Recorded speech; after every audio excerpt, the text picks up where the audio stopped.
Bonjour, aujourd'hui nous allons apprendre à comparer deux nombres décimaux. Comparer deux nombres décimaux, c'est trouver le plus grand ou le plus petit, ou dire s'ils sont égaux. Pour rappel, le symbole signifie supérieur à ou plus grand que. Maintenant que vous êtes en sixième, j'attends de vous que vous utilisiez l'expression supérieur à et plus grand que.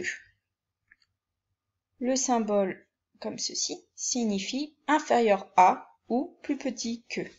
Même chose, j'attends de vous maintenant que vous utilisiez l'expression inférieur à plutôt que plus petit que. Pour comparer deux nombres, on va utiliser cette carte mentale. Vous allez voir dans la suite de la vidéo, je vais entourer des choses pour dire où nous en sommes dans notre carte mentale. Pour vous, je vous suggère plutôt de suivre avec votre doigt, sinon vous allez avoir plein de choses d'entourer et on ne va plus rien y comprendre. Alors, on va essayer de comparer les nombres suivants et compléter avec les symboles inférieur, supérieur ou égal. Première chose, 4,7 et 15,3. On regarde notre carte mentale. Première chose à faire, comparer leurs parties entières. Oui, dans la carte mentale, on part toujours du haut et on suit les flèches. Alors, la partie entière, dans 4,7, c'est 4. Et dans 15,3, c'est 15.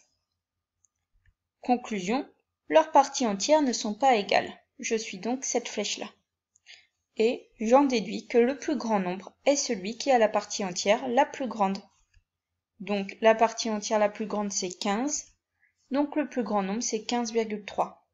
Je peux donc dire que 4,7 est inférieur à 15,3. Comparons maintenant 6,78 et 6,412. Je reprends ma carte mentale.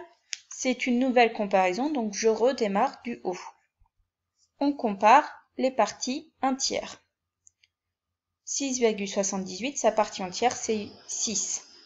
6,412, sa partie entière, c'est 6. Leurs parties entières sont donc égales. Je suis cette flèche et j'arrive à ma deuxième étape. On compare le premier chiffre après la virgule.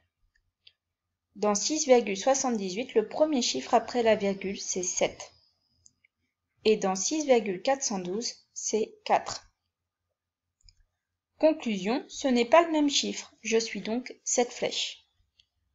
Et j'en déduis que le plus grand nombre est celui qui a le plus grand chiffre.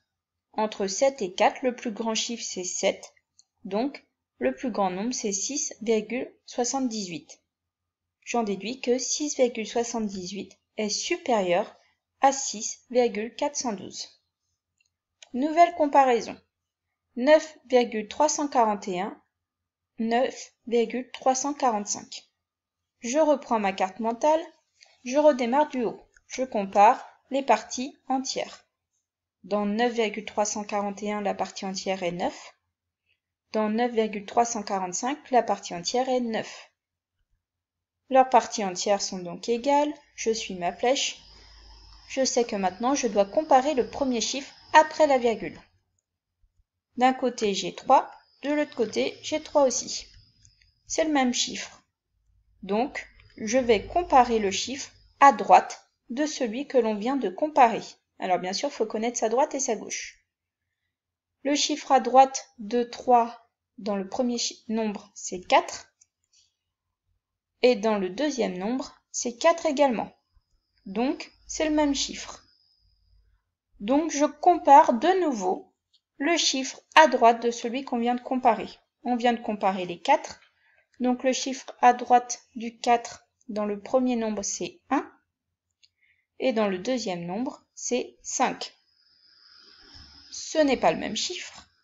Le plus grand nombre est donc celui qui a le plus grand chiffre. Entre 1 et 5, le plus grand chiffre, c'est 5, donc 9,345 est plus grand. Je peux donc écrire que 9,341 est inférieur à 9,345. Pour comparer 8,75 et 8,750, je compare déjà les parties entières. C'est 8 pour toutes les deux. Donc je compare le premier chiffre à droite, à droite de la virgule. Pour tous les deux, c'est 7. Je compare le chiffre encore à droite. Pour tous les deux, c'est 5. Ah, mince. Là, dans mon chiffre 8,75, je n'ai plus de chiffre à comparer. C'est pas grave, car je sais que je peux ajouter des zéros à droite dans la partie décimale afin que les deux nombres aient le même nombre de chiffres dans leur partie décimale. Donc, je vais rajouter un 0.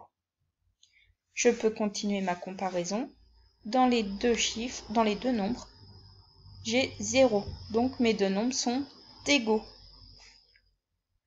Attention, il ne faut jamais compter le nombre de chiffres de la partie décimale. Effectivement, vu que je peux rajouter des zéros, il y a autant de chiffres que je veux. Donc, ça ne sert à rien de les compter. Je ne veux pas vous voir compter les nombres de chiffres de la partie décimale. On peut juste les comparer un à un.